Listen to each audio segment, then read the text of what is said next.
Welcome to the AI Hustle Podcast, the podcast where we break down the latest in AI news, tools, and interview experts helping you hustle and do more using AI. If you've been following the podcast for a while, you'll know that over the last 6 months, I've been working on a stealth AI startup. Of the hundreds of projects I've covered, this is the one that I believe has the greatest potential. So today I'm excited to announce AIBox. AIBox is a no-code AI app building platform paired with the App Store for AI that lets you monetize your AI tools. The platform lets you build apps by linking together AI models like ChatGPT, Midjourney, and 11 Labs. Eventually will integrate with software like Gmail, Trello, and Salesforce, so you can use AI to automate every function in your organization. To get notified when we launch and be one of the first to build on the platform, you can join the waitlist at aibox.ai. The link is in the show notes. We are currently raising a seed round of funding. If you're an investor that is focused on disruptive tech, I'd love to tell you more about the platform. You can reach out to me at jaden@aibox.ai. I'll leave that email in the show notes. Welcome to the AI Chat Podcast. I'm your host, Jaden Schaefer. Today on the podcast, we have the pleasure of being joined with Steve Wasick. Steve is an incredible entrepreneur, founder, and he's going to be telling us a little bit about what he is currently building. Thanks so much for coming on the show today with us, Steve. Hey, Jaden, thanks so much for having me. Would you mind telling everyone a little bit about your background and about your company? Yeah, I think I have a little bit of a strange background for a tech founder. I was actually in my third year of law school at Northwestern when I had this idea for sort of like fantasy sports newsletter, which I thought we could do sort of using automated technology. And I started working on it like in my free time. And I quickly sort of realized, hey, like this basic technology could be used for all sorts of applications, like finance or medicine. Anytime you have a big data set that's complicated and people sort of want a synthesis, like a quick update of what's going on, we could use this technology. So instead of, becoming a lawyer, I raised a little bit of money and started this company called infoSentience back in 2012. And yeah, so that's my background. It's like, and I just took computer programming in high school. And just kind of kept up on it a little bit, but it's more what I'm doing or what the company's been doing is pretty brand new. So there's not like, oh, I missed this class in comp sci, when I was going to school there. It's like there is no class on it. You're just kind of making up stuff, and it's all based off of logic and narratives and things like that. That actually my background, which is I had like an English degree undergrad and then a law degree. So it's like, hey, it's like I think it's the combination of like English stuff, logical thinking, and then like the actual computer technology stuff. It's like all three of those. So it's like I had a background in two. And so I don't feel like I necessarily missed out. Like if I'd, just done comp sci or something, I feel like I would have missed out on some difficult things like that you have to deal with, like in terms of like just having good writing, you know what I mean? So yeah, I think it's a little bit of a different background, but for what I'm doing, what the company's been doing, it's kind of just as good as anything else. Yeah, for sure. Well, that's really interesting. So, coming to the present day now, you're running infoSentience. Would you mind telling everyone a little bit about the core problem that you're solving for infoSentience, how AI plays into that, and kind of what you're doing? Yeah, I think the core problem is just data overwhelm, right? Like, so we've had all these tools that have grown that have allowed people to store so much more data than we ever had before. But the tools to analyze that data haven't necessarily kept pace. So there's tons of companies, organizations out there that have tremendous amount of data. Sometimes it's in different silos, sometimes it's in different formats, but they'd love to get analysis of that, especially analysis at scale. So as an example, our first product was in the fantasy sports space, which is something that we still do for CBS Sports. And for people who are unfamiliar with fantasy sports, it kind of works like a stock portfolio. You sort of pick a group of players that you think are going to be better than some other group of players, but every single person's portfolio is unique, right? And has millions of players. So you can't cover that with human beings, right?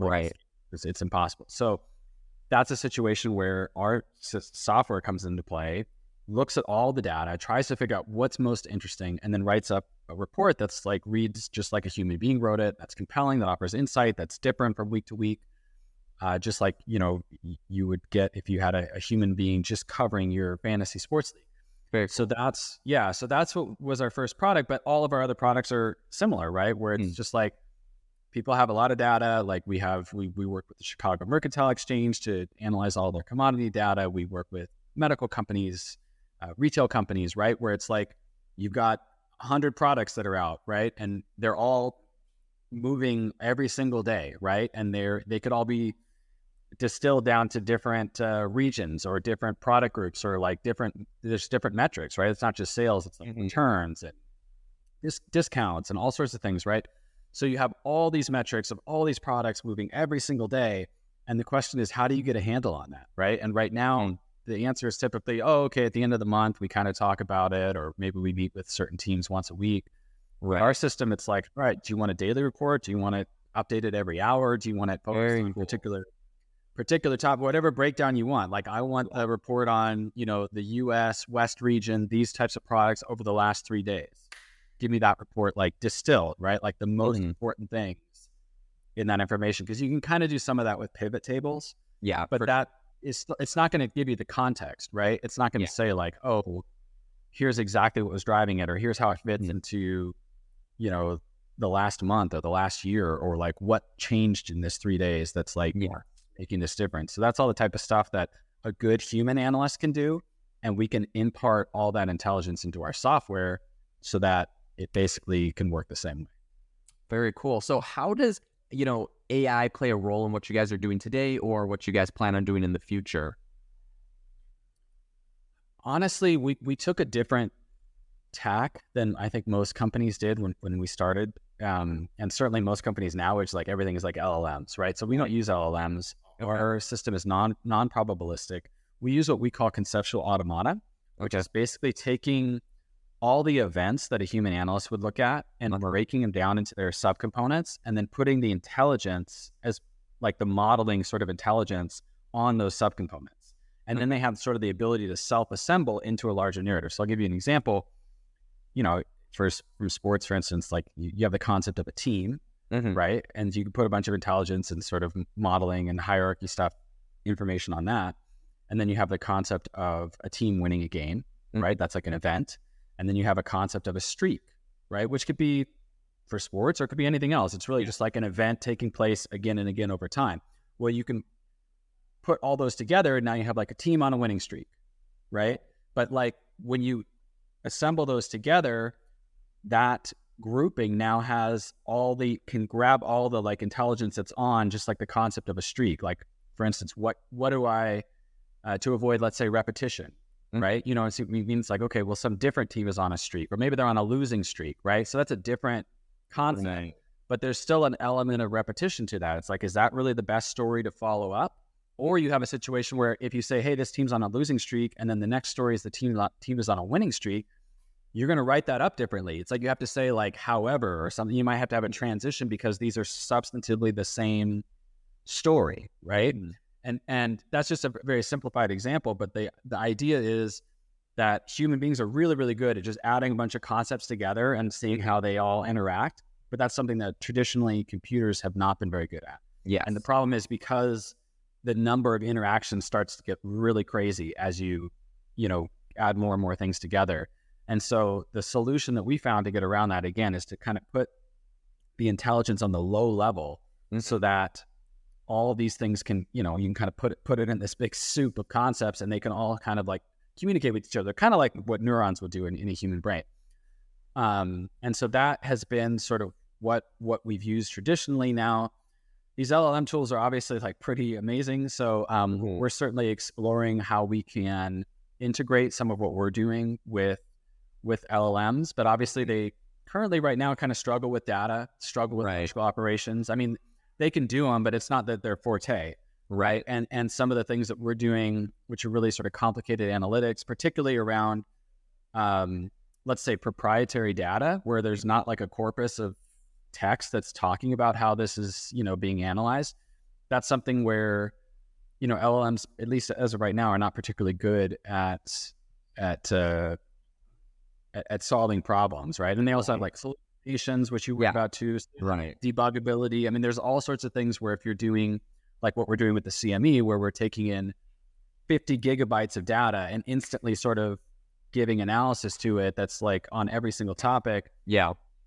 That's just not something that LLMs are particularly good at right now. Yeah, and this is so interesting because, of course, I talk to a lot of people integrating AI into their companies, and LLMs are kind of the hot thing everyone's talking about and doing right now. This is really interesting because, it would appear that you're doing this in a little bit of a unique approach to other people. I wonder, is this because when you kind of started, right, you said you got this company kicked off back in 2012. This is because when you started, I mean, obviously LLMs weren't kind of this big thing. It wasn't this possibility. So do you see that shifting a lot for you in the future? Or do you think, this kind of current approach that you have is one that's going to be the winner long term, right? Other companies might be looking at this. They're debating, like, should we come up with something more like what you've done, or should we come up with something that's more LLM focused? Where do you kind of see this going in the future?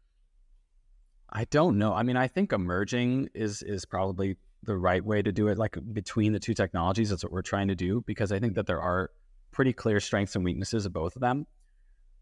I mean, in the long term, who knows? You know what I mean? Like, it's like the LLMs are so some of the things that they do are so extraordinary and so indicative of like really high level intelligence. And I feel like so much money is getting poured into them. So where they, Yeah, some means there's going to be improvements inevitably eventually.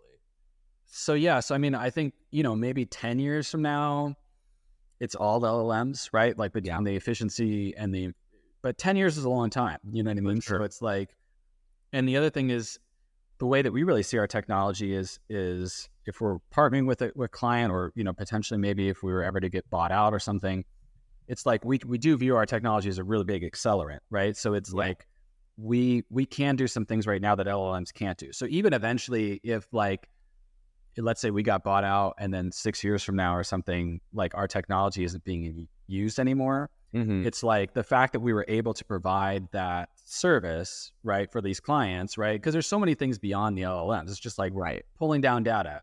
Are you trustworthy? Like, do we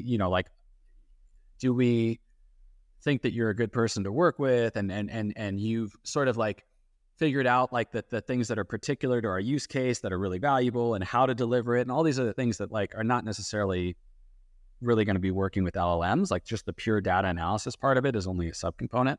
Yeah. And so we do think that regardless of whether our technology is like going to be used in the long term, it's like it can definitely do things that LLMs can't do right now. And so we're trying to just build up that client list and build up those relationships, right, with different companies in a bunch of different verticals to say like, look, at least right now, this is the technology. And as the LLMs get better, we intend on incorporating that as much as we can.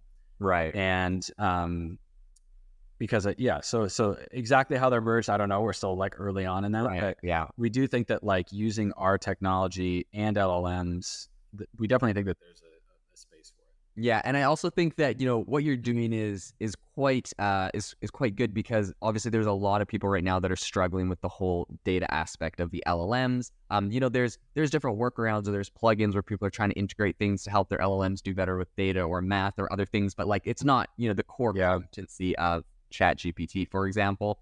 And so having this built out your own way is a really good move. What would you say is one of the hardest challenges that you guys have kind of overcome or grapple with in this whole business and industry?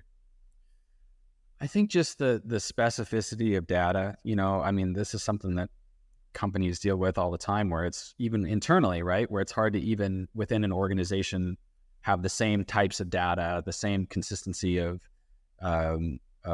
data, right? Where it's like, so this organization does this, or this organization does that, or then also like Debbie in accounting has her spreadsheet where she does this one subcomponent. And so for our system, which is all based off of structured data, ultimately, right, we have to ingest it and do so in a way that's pretty consistent. And so a lot of times what happens too, because our system is really good at essentially finding unique pieces of information, and essentially like we might have 200 different modules of analytics that are being run. It's like they're all run at the same time. And so what ends up happening a lot of times when we work with a company is that we'll find the errors in their data, or like the missing parts of their data, right? Which they weren't even aware of because nobody was even looking at it, right? Now that we're doing a deep dive, it's like, oh, do you know that this actually, nobody puts a date, for this data here, so you can't actually put it into like a time series. A lot of things like that are really difficult. So a lot of times we'll talk with a company and we'll come up with like a plan. And then a lot of times once we actually get into the data, it's a lot more complicated. And then some of those things you can fix by having better data, but other things, it requires us to really put in a lot of effort to have the analytics side of the engine being much more flexible, right? To take into account like, oh, okay, sure, there's these 10 things, but some of them are going to be weighted really differently, or so, it's like all these things that are, again, for human beings, it's not that hard, but like when you get into a piece of software, having this type of human analyst type flexibility, being like, oh yeah, that's the way it is 90% of the time, but then this other 10% of the time, you kind of have to flip how you're viewing, these 10 products or something, or this is Christmas time, so actually like these numbers are very different during this time only, and or we do this is our year end something, whatever it is. A lot of times there's these little quirks in the data that if you're going to have a really solid narrative that people can really use, you're going to have to take all these little quirks into account. Yeah, that does sound like a challenge. Tell me about what your thinking is from kind of a broad, a high level, right? There's a lot of people. Obviously, this is something that I would say for the mainstream is a kind of a new concern, right? As of ChatGPT, as of this year. But obviously, the issue has been around for 10 years. There's a lot of people that are very concerned, like, AI, for example, is going to take the job of a data analyst. Some sort of software technology that you're building is going to, take someone's job. What's your thinking? What's your response to people that might have some sort of concerns in this area? I mean, definitely the software we have right now is not going to take over everybody's job.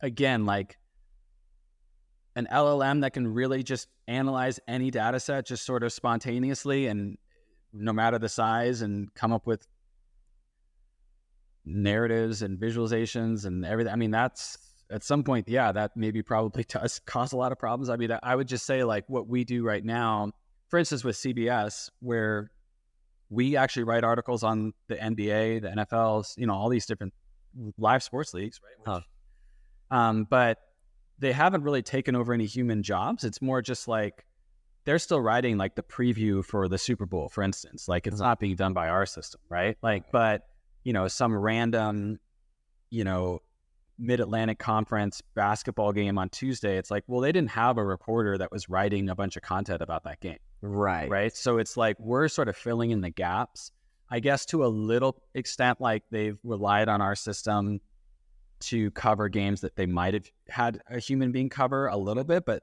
I think the reporters in general are very happy to be doing something that's not like as rote or repetitious.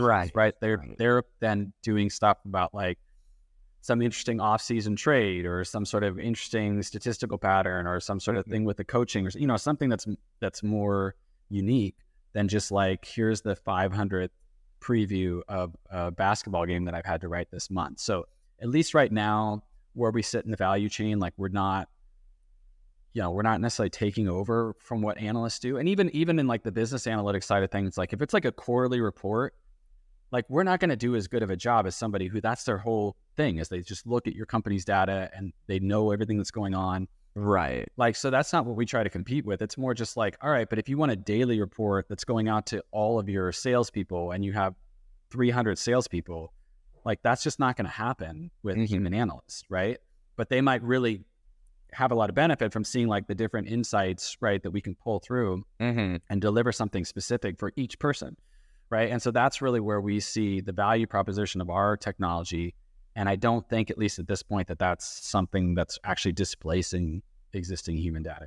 Yes. Okay. That's interesting. So, talking about, you have kind of like some automated articles and stuff generated talking about different basketball games or different sports leagues or different areas that, there's probably just not enough firepower or bandwidth for a certain organization to cover, right?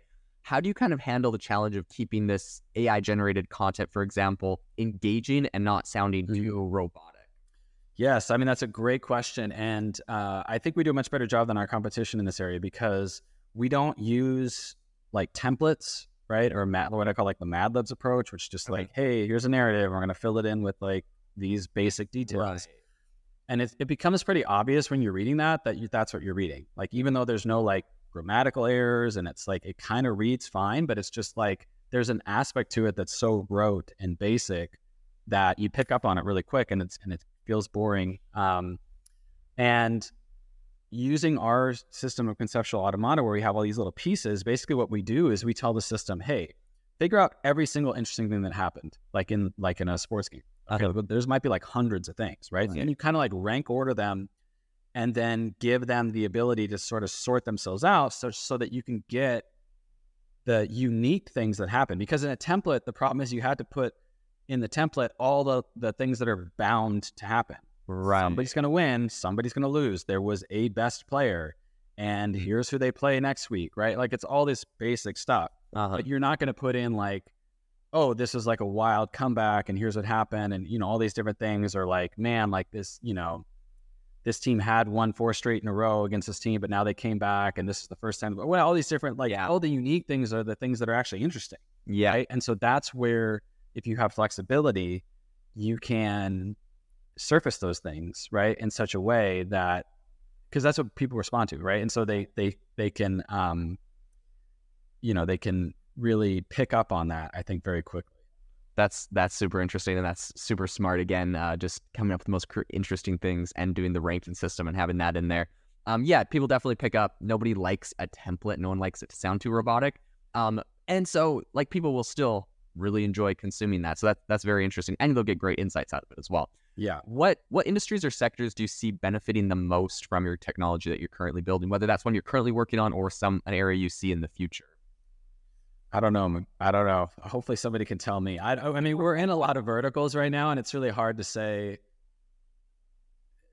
It's really hard to say because it's hard for us. This is another challenge that we face as a company, is that we can look at industries or companies from outside and kind of have a guess of what data they might have, but the reporting needs are definitely different, right? Like, it's like, do you really need a daily report? Do you really need a report for all your salespeople every single day or every single week?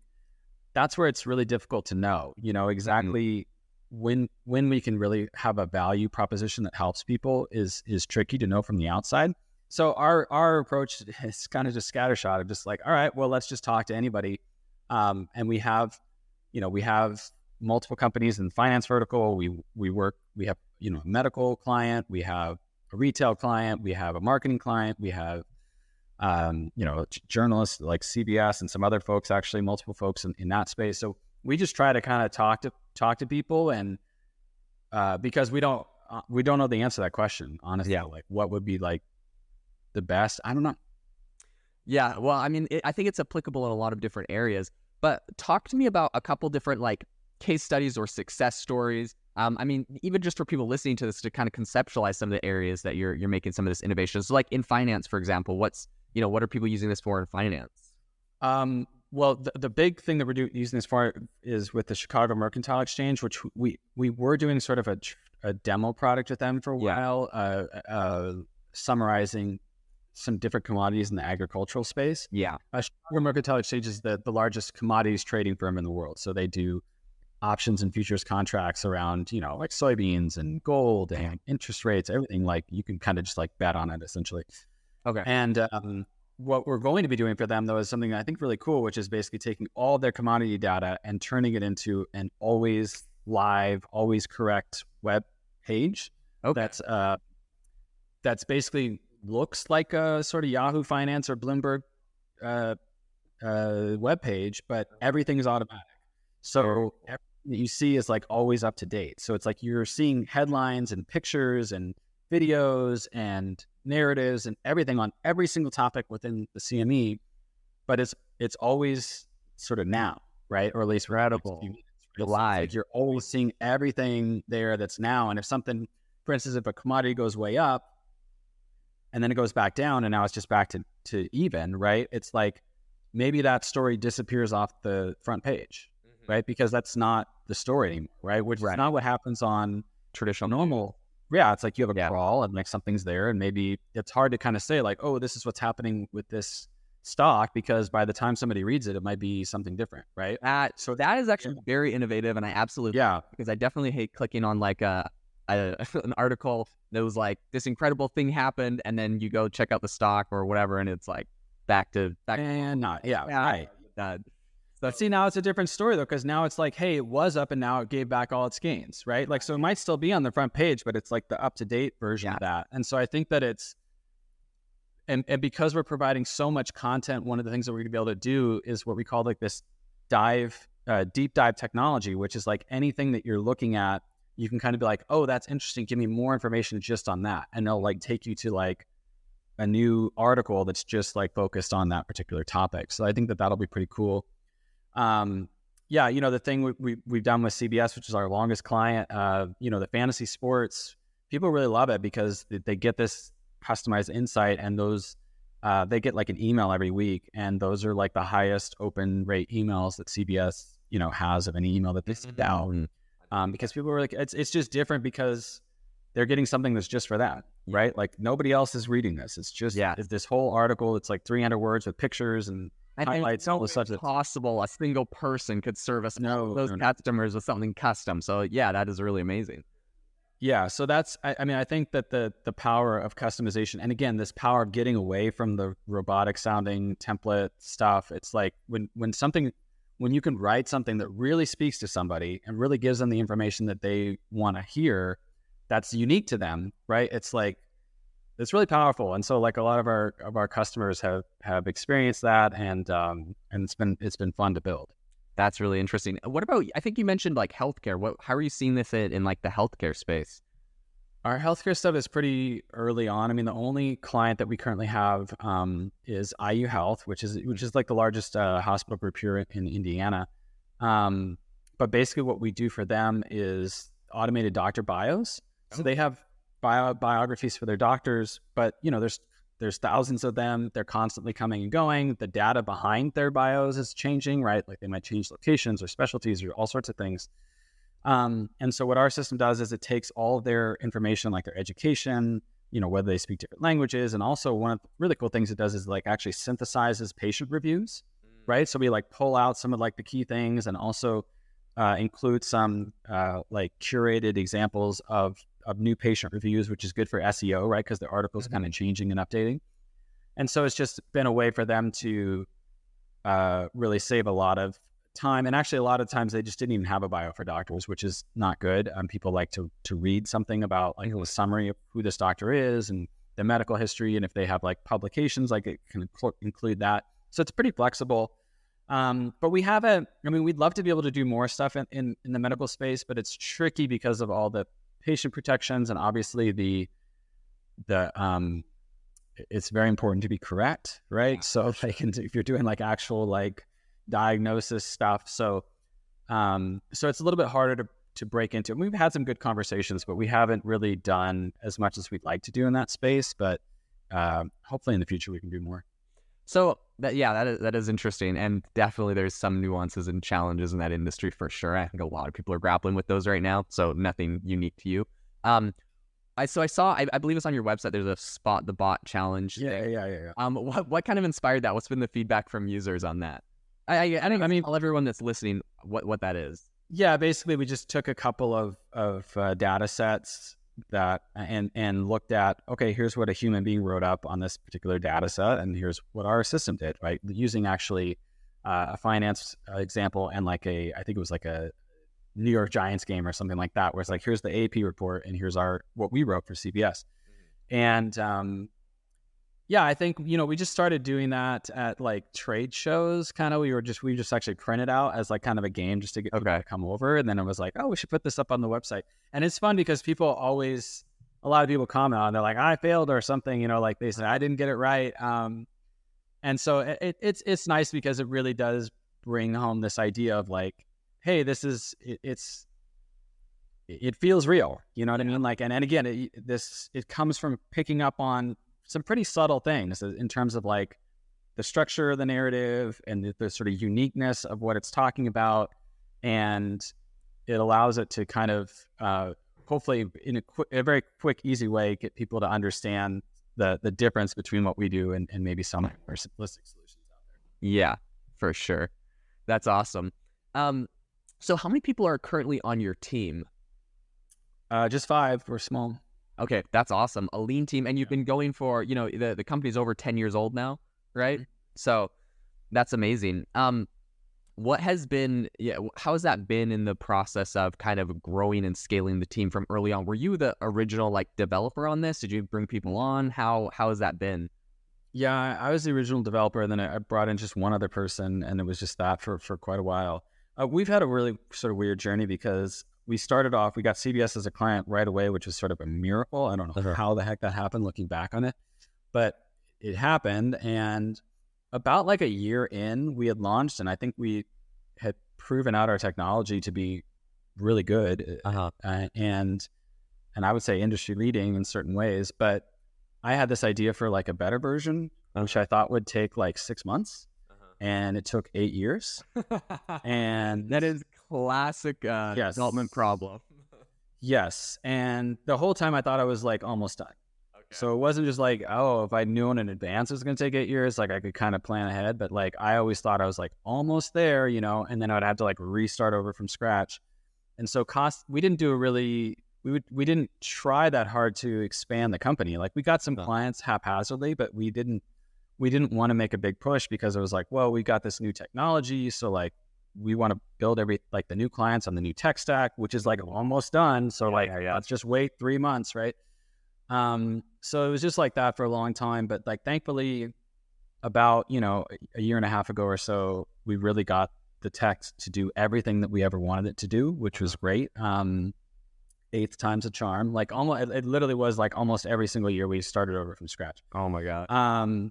But we got it working now. And, so then we've kind of shifted into trying to be like a real company as opposed to just like a research project disguised as a company, which is what we were for a long time. And so now we tried to expand, but that's kind of like why, you know, we haven't grown as much. But honestly, I mean, like with the team that we have right now, I mean, we could probably double our revenue before we'd hire another person. I mean, like, because we're still like, even with the team we have right now, we're still doing a lot of kind of porting over some of our old products onto the new system, things like that. Like we have a pretty good amount of slack in terms of like, even with the 5 people, because the tech is really good. Like it allows us to build really fast. And we just have all of our back-end systems in place, like the ability to like do the scale, you know, spool up instances on the cloud, like debug it, make sure that we're delivering what we're supposed to be delivering. Like all those procedures are pretty central. So it's like we're in a good spot to grow even more. That's really exciting.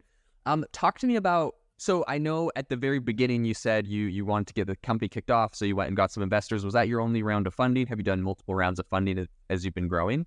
No, that's it. Like it was just like a small friends and family round, and that got us where we need to be because we got CBS like right off the bat. I mean, I didn't know I still don't know what I'm doing, but like I didn't know how funding works. Like, I mean, I gave away like an absurd amount of the company, like for like not a lot of money because I didn't know anything. Yeah. So thankfully, you know, we've been able to just sort of bootstrap since then, and we're profitable now. We're not looking to, I mean, we couldn't, like I said, it's like we could double our business with what we have. So it's, we don't need to raise any money for anything. That's super cool. That's amazing. And honestly, a really good place. Talking to a lot of people, those lean teams are sometimes it's the most powerful way to do it. And how's it been for you? So are you like, would you call yourself like the CTO as well? Like, are you doing the main development? So how's it been kind of being CTO, CEO, like kind of being wearing all the shoes in this? I mean, you know, as probably as you'd expect it to be, it's a little crazy. And obviously you feel the limitations to like your own limitations, right? Like I like to think I'm okay at wearing a few different hats, but like you're never going to be as good as somebody who like that's what they do, right? Is like sales or they do marketing or anything else. So it's definitely been a learning process, right? Like, and the scary thing is like I look back on what I knew, let's say 5 years ago, and I'm just like, man, like I didn't know anything. Like, and I've been an entrepreneur pretty much my whole life. So this is like, I've pretty much just been an entrepreneur for like 20 years straight. And like, even 5 years ago, it's like 15 years into the process, like I didn't know anything. Right. And now it's like, well, I feel like I know a lot more, but it's also scary because it's like, well, yeah, but like maybe 5 years from now, you'll be looking back and be like, my goodness, like how stupid can you be about X, Y, Z? So it's like, it's cool to feel like you're growing, but then it's also nerve-wracking to be like, well, I'm sure I'm just as ignorant about like lots of different things right now. And obviously the more hats you wear, like the more things you're going to be a rookie Right. in doing. So I don't know. I mean, we're still here. We're in business. We're profitable. We're growing. But like, who knows? Every day's an adventure. Yeah, it's a little different. Kind of in that line of thinking, right? Just incredible learning curves, and like even looking back 5 years, you see how much you've come. What's a piece of advice that you could give to founders today that are working on an AI startup, that are working on a company? What's a piece of advice you might be able to give them? I mean, it's probably pretty generic, but just like customer focused, like start with the problem as much as you can. I mean, I'm like, I like technology. So like, I definitely get caught up in like, oh, wouldn't this be cool? And it's like, yeah, it's cool. But like, is it going to derive value? Is it going to be easy to scale? Is it going to be, all these different things, right? So yeah, I think especially if you're a first time entrepreneur, like start with a really small problem, and especially something where if it could be like niche. Yeah. You know what I mean? Like I remember this one guy who I knew, he was working as like just on spec for some project. And he built this like some sort of system for like people who run dog kennels, right? Okay. And it was just like built it up for this guy who'd been an entrepreneur before. And like he was just hired to do it. I think he did in like 6 months. And then this company was worth like, it was getting offers of like $3 or $4 million, like to do like, because just like, yeah, nobody else was doing it. And so like they were able to just take over the market because they had this specific expertise, right? In this person who started it was like, I know for a fact that people need it. They probably did like some pre-sales or a lot of talking to folks. But I think that, that's definitely that's one of the big mistakes I made. I didn't even have a client when I started this company. I just was like, oh, this is cool tech, and like I said, it was sort of a miracle that we got not only a client, but like CBS was a huge client, right? And so, don't rely on that miracle, right? Like you got to try to figure out exactly the problem that you're going to solve. Which I know this is all pretty trite advice, but it's common advice because it's so important, I would say. Well, yeah, no, I mean, I do think that is really spot on. That is really powerful. So if people want to be able to contact you, or they want to learn more about your company, perhaps they want to try it out, implement it, where can they find you? I mean, you can go to our website, infoSentience.com. That's I know it's a weird name. It's just INFOSENTIENCE.